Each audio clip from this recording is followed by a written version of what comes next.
শিৱসাগৰ টাউনখনত এনেকুৱা পৰিস্থিতি আমি কেতিয়াও দেখা নাছিলোঁ। মইতো দেখা নাছিলোঁ, নাই মোৰ দেউতাহঁতেও দেখা নাই এনেকুৱা পৰিস্থিতি, অভূতপূৰ্ব পৰিস্থিতি আমি কেতিয়াও সন্মুখীন হোৱা নাই। কালি ৰাতিয়ে এতিয়া এজাক বাঢ়নী পানীয়ে যেনেকৈ আহি শিৱসাগৰ নগৰখন ডুবুৱাই দিলে, আপোনালোকে চাৰিওফালে দেখিছেই গোটেই নগৰখন ডুবি আছে, মানুহবিলাক ঘৰৰ পৰা ওলাব পৰা নাই, এমুঠি মানে অন্নৰ কাৰণে, ভাল অলপমান পানীৰ কাৰণে মানুহে বহুত হাহাকাৰ কৰি আছে।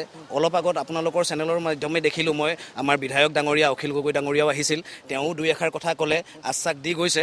এতিয়া সেই আশ্বাস কিমান দূৰ পূৰ্ণ হয় তেওঁ জানি, সম্পূৰ্ণ ব্যৰ্থ হৈছে, কিন্তু ব্যৰ্থটো হৈছে, সম্পূৰ্ণভাৱেই ব্যৰ্থ হৈছে। কাৰণ তেওঁলোকে যদি ব্যৰ্থ নহ'লে, কালিয়ে মই দেখিছোঁ আপোনাৰ দৰিকা দলঙৰ ওচৰত বান্ধ ভাঙিছে, তেতিয়া গৈ মেলি আপোনাৰ বেগবিলাক দিছে, মথাউৰিত যোনটো বেগ দিয়ে সেই বেগটো কালি গৈ দিয়া দেখিছোঁ। কালি দিলেতো নহ'ব ন, পানীয়ে অলৰেডি ভাঙি দিলে, ভঙাৰ পিছততো দি লাভ নাই, তাৰ আগতে যদি দিলেহেঁতেন তেতিয়াহ'লে অলপ দূৰ সকাহ পালেহেঁতেন ৰাইজে। 1950 চনত এই পৰিৱেশ দেখিবলৈ পাইছিলোঁ। তাৰ আগত আমাৰ শিক্ষাগুৰু আৰু শিৱদৌলৰ পূজাৰীসকলে আমাক কয় যে মানে ব্ৰহ্মপুত্ৰৰ পানীয়ে আহি পেলাই মানে শিৱৰ মানে চৰণ পখালিব, কেতিয়া পখালে ক'ব নোৱাৰোঁ।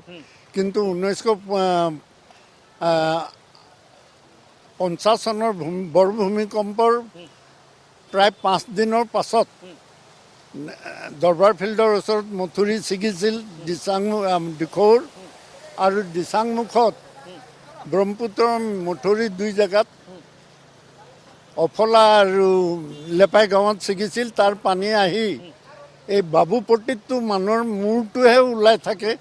আমাৰ দলমুখ চাৰিআলি গৌৰৱ কমিউনিকেশ্যনৰ সন্মুখত 1 আঁঠু পানী, আৰু সেই পানী গৈ পেলাই মানে শিৱ মন্দিৰ চুইছিল। তাৰ পাছত আমি প্ৰায় 2 নিশা 2 দিন আমাৰ ঘৰৰ মধ্যচত আমি আছিলোঁ। এই বৰ কষ্টৰে সেই সময়ত, আৰু খালি পানীটোত তেতিয়া সাপ আহে, কিন্তু সাপো মানে মানুহক একো নকৰে, গুচি যায়। নাই, তাৰ পাছত অলপ আহিছে যদি সেইবোৰ লেখত ল'বলগীয়া নাই, কিন্তু আজিৰ পানীটোহে মানে লেখত ল'বলগীয়া হৈছে।